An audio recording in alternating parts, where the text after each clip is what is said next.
साथियों, नमस्कार साथियों। पर क्या नॉलेज मास्टर की नई वीडियो में आप सभी का स्वागत है एवं अभिनंदन है।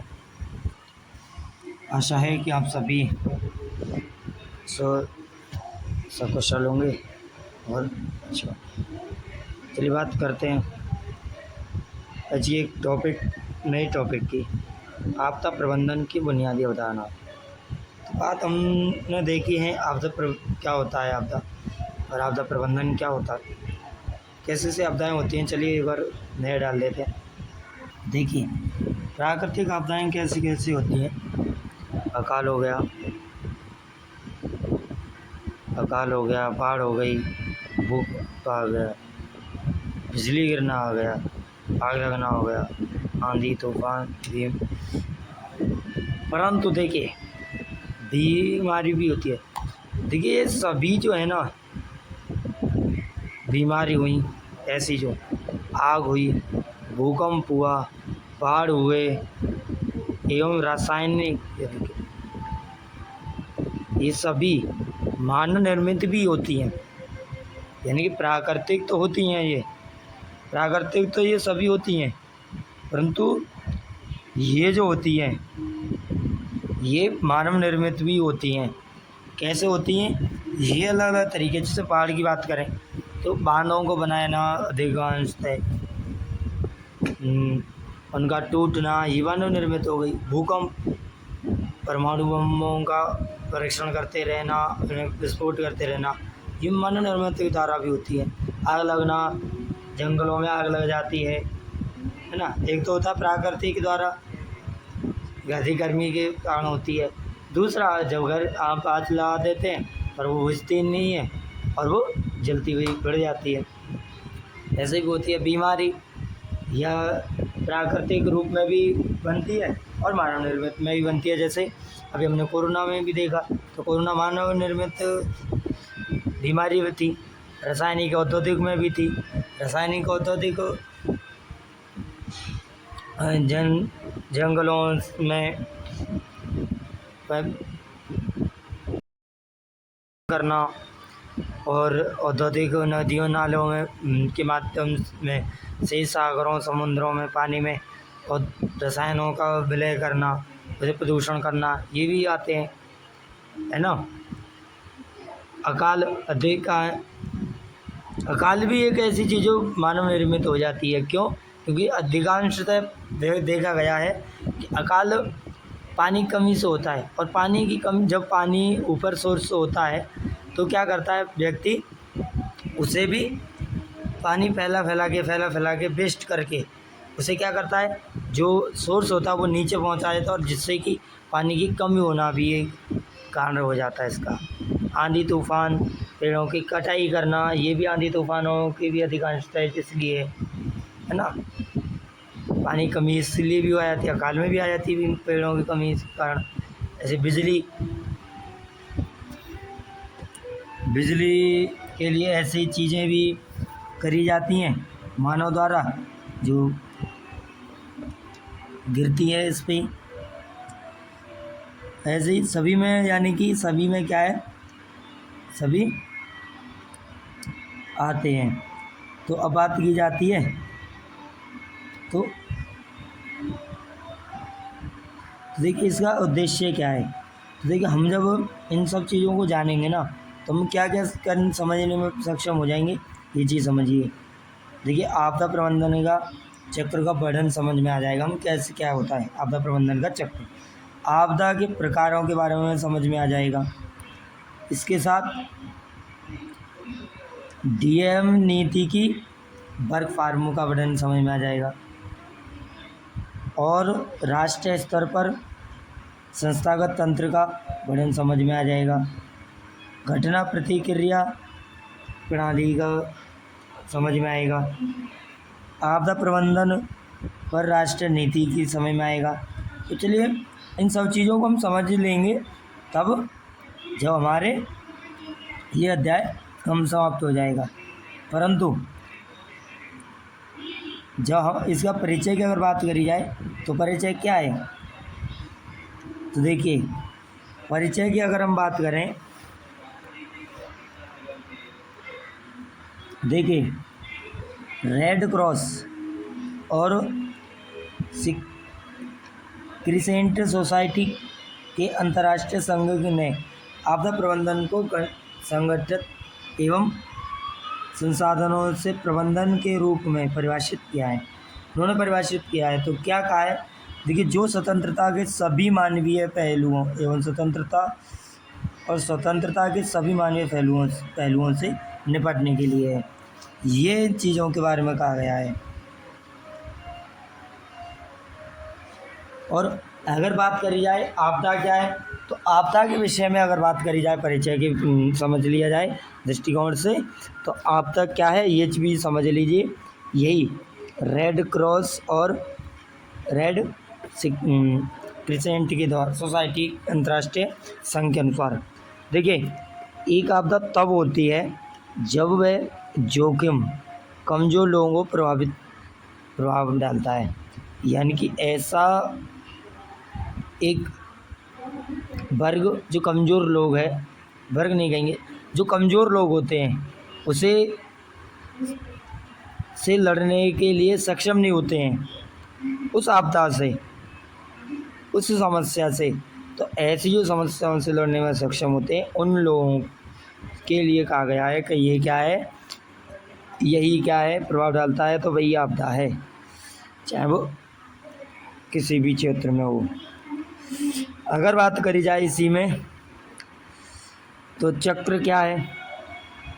देखिए, प्रबंधन चक्र के बारे में हमने बात किया था। पूर्व में रोकथाम, शमन एवं तैयारी क्या कर सकते हैं हम? पोस्ट डिजायर क्या कर सकते हैं हम? इनकी प्रतिक्रिया, खोज, बचाव, राहत, पुनर्निर्माण दोनों सहित आपदा के लिए योजना क्या कर सकते हैं? प्रतिक्रिया कर सकते हैं। सभी पहलुओं को शामिल करना ही क्या कहलाता है? आपदा प्रबंधन चक्र। अब कैसे काम करता है आपदा प्रबंधन चक्र, ये समझिए। अगर हम बात करें आकलन की, तो देखिए, आकलन करता है समुदाय, उनकी कमजोरियों, है ना, सब क्षमताओं को खतरे में डालने वाले खतरों का मूल्यांकन करने के लिए एक सहभागी प्रक्रिया है।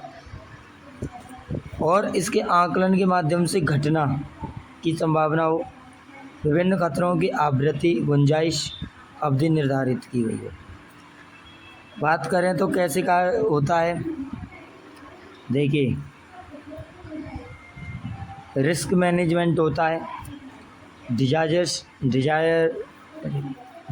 होता है, डिजायरिस्ट रूप, है ना, आपदा यानी कि प्रिपरेशन की जाती है। फिर डिजायर मैनेजमेंट साइकिल के माध्यम से अहेर इवेंट किया जाता है, रिस्पॉन्स किया जाता है एवं क्राइसिस मैनेजमेंट किया जाता है और मिटिगेशन किया जाता है। इसके तत्पश्चात रिकवरी की जाती है। तो ये पूरा क्या चलता है हमारा जो चक्र है, प्रबंधन चक्र, तो का आकलन इस तरीके से करता है। ठीक है, तो अब बात आती है आपदा जोखिम में कमी क्या है। तो कमी की बात अगर करें तो जोखिम में कमी समुदाय आधारित प्राकृतिक जो प्रबंधन का आधार है। तो आपदा जोगी सभी उपाय शामिल हैं और जो या तो खतरों को कम करते हैं या जोखिम वालू करते हैं। तो आपदा में किस प्रकार के कार्य करते हैं? तो 5 उपसमूह हैं इसके। सबसे पहला क्या है? जलवायु, जल और जलवायु संबंधी आपदाएं। दूसरी की बात करी जाए तो दूसरा है भूवैज्ञानिक स्वरूप में संबंधित आपदा होती हैं। रासायनिक, औद्योगिक एवं परमाणु संबंधी आपदाएं होती हैं। चौथा है, चलिए मैं आपको साथ में इसकी फ़ोटो दिखा देता हूँ, है ना। जलवायु से देखो ये परिवर्तन आता है, अकाल तक आ जाते हैं, बाढ़ आ जाती है ना, आंधी तूफान आ जाते हैं। अगर भूवैज्ञानिक की बात करी जाए तो इससे भूकंप आ जाते हैं। अगर बात करी जाए यहीं रासायनिक औद्योगिक से तो देखिए ये आ गई रासायनिक औद्योगिक आपदाएं। इसके साथ बात करी जाए चौथी दुर्घटनाओं से संबंधित, तो दुर्घटनाओं में आग एवं बिजली वगैरह जैसी चीज संबंध आपदाएं आ जाती हैं। अगर बात करी जाए जैविक रूप से, तो जैविक रूप से बात करी जाए तो ये बीमारियां हो जाती हैं। इस तरीके से ये क्या है, सभी हमने पांचों प्रकार की आपदाएं समझ ली। ये पांचों प्रकार की हो गई। अब देखिए जलवायु संबंधी आपदाएं कौन कौन सी होती हैं ये भी समझ लीजिए। जैसे मैंने भी आपको बताया, बाढ़, चक्रवात, बादल फटना, गर्मी एवं शीतलहर, भूस्खलन, हिमस्खलन, सूखा, सुनामी, ये सब। वही बात की जाए भूवैज्ञानिक रूप से संबंधित आपदाएं, भूस्खलन, कीचड़, बांध और विफलताएं, बांध फटना, भूकंप एवं खदान की आग। इसके साथ अगर बात करी जाए भूवैज्ञानिक रूप से संबंधित, यहाँ का मतलब है जो हमने अभी पढ़ा था रासायनिक, औद्योगिक एवं परमाणु संबंधी, है ना। तो इसमें क्या है हमारा रासायनिक एवं औद्योगिक संबंधी आपदाएं, परमाणु आपदाएं, ये सब चीज़ें आ जाती हैं। इसके बाद चौथा आता है जंगल की आग, शहरी आग, खदान में संबंधी दुर्घटनाएं, तेल रिसाव, प्रमुख इमारत ढहने, सीरियल बम विस्फोट, त्योहार संबंधी आपदाएं एवं विद्युत आपदाएं आग। हवाई और सड़क एवं रेल दुर्घटनाएं, है ना, नाव कैंपिंग और गाँवों की आग, ऐसी सब चीज़ें आती हैं। आगे बात कर, अब बात आती है जैविक रूप से संबंधित आपदाएं। तो जैविक संबंधी आपदाएं महामारी होती है, कीट हमले होते हैं, मवेशी महामारी होती है, विषाक्त भोजन होता है, ये सब चीज़ आती है।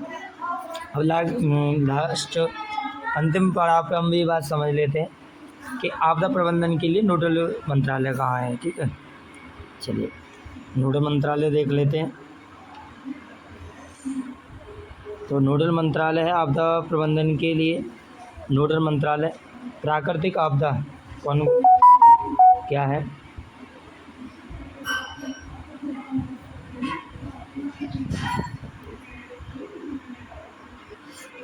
तो प्राकृतिक, देखिए प्राकृतिक आपदाएं और इसके साथ साथ क्या होंगी, गृह मंत्रालय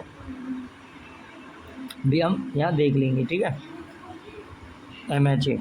तो देखिए सूखे के लिए है कृषि मंत्रालय, जैविक आपदा के लिए है स्वास्थ्य एवं पर्यावरण कल्याण मंत्रालय। अगला है रासायनिक आपदाओं के लिए पर्यावरण एवं वन मंत्रालय, और वन वास्तविक आपदाओं के लिए पर्यावरण एवं वन मंत्रालय। परमाणु आपदाओं के लिए है परमाणु ऊर्जा विभाग। इसके साथ है